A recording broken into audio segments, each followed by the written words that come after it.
সকাল সকাল আমাদের বাড়িতে দেখেন কতগুলো মাছ নিয়ে আসছে। তেলাপিয়া মাছ আর পাঙ্কাশ মাছ। সরি পাঙ্কাশ না, এটা হচ্ছে গরিবের বোয়াল মাছ। গরিবেরা এটাকেই বলে বোয়াল মাছ।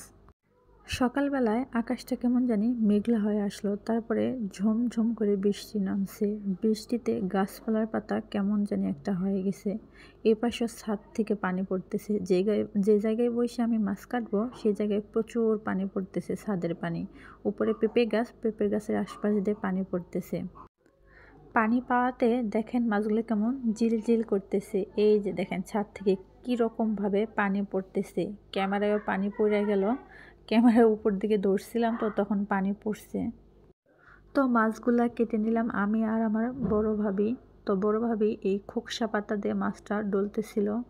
পাঙ্কাশ মাছ তো খোকসা পাতা দিয়ে ডলতে হয়, উপরে কালো একটা আবরণ থাকে, ওটা খাওয়াতে তৃপ্তি আসে না, সেই জন্য খোকসা পাতা দিয়ে ভালোভাবে ডলে নিতে হয়। তো দেখেন ভাবি কত সুন্দরভাবে ডলতেছে এপিট ওপিট করে। উপরে যে কালো আবরণটা ছিল পুরোটা তুলে ফেলছে। আর আমি এই পাশে মাছটি কাটলাম। মাছ কাটার পর দেখেন মাছ চাইতে মাছের আঁশ আর ভিতরে যে ভুঁড়ি থাকে ওগুলানি বেশি। তো ভাবিরে বলতেছিলাম এগুলা ব্যাটারে ফেরত দিয়ে আসি। আসসালামাইকুম, আপনারা সবাই কেমন আছেন? আপনাদের দয়া আলহামদুলিল্লাহ আমরা ভালো আছি। প্রচণ্ড বাতাস, দেখেন বাতাসে কীরকম ফলগুলো নড়তেছে। একটু সময়ের জন্য এই জায়গায় দাঁড়াইছিলাম, দেখেন এত বড় একটা ফল আমার মাথার উপরে পড়ছে। তাই ভাবতেছি দেখেন কত বড় বড় ফল, এগুলো যদি আমার মাথার উপরে পড়তো তাহলে কি অবস্থা হইতো।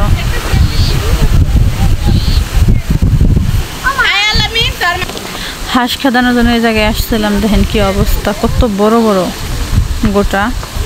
এগুলা কি গোটা একটু আপনারা জানলে বলবেন। পুকুরের উপরে হয়েছে গাছ, প্রচন্ড বাতাস।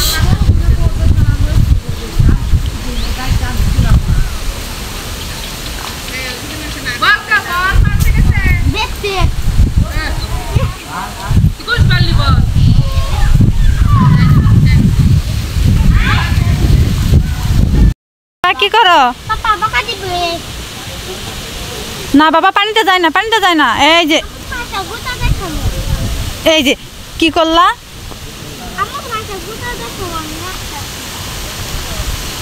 ও যে আপু গেল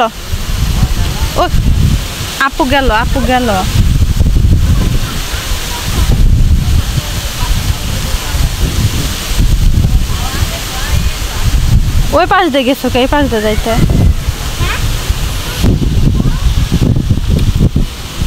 এ খাই আনছে, খাইছত কে দেখি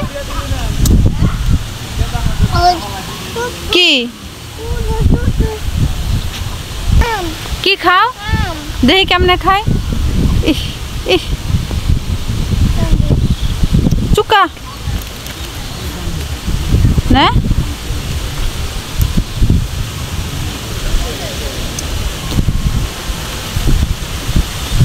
তাহমিদ, আপুরে ডাক দাও, যাও আপুরে ডেকে না হচ্ছে বাবা,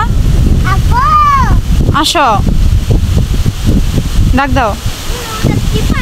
এই নুসরাত, জামাই ডাক ভরবে, এদিকে আসো। কি জানি কি নেই, সিটকি গোটা না খাই না, না করছি। চলো বাবা, চলো। বাতাস দেখছো কত বাতাস, মাথার উপর তাল করবো। ওই যে দেখো তাল গাছ, দেখতো কিরকম করে আম খায়। আম্মু আসো আমরা সাপ দেখি যে। সাপ? হ্যাঁ চলো।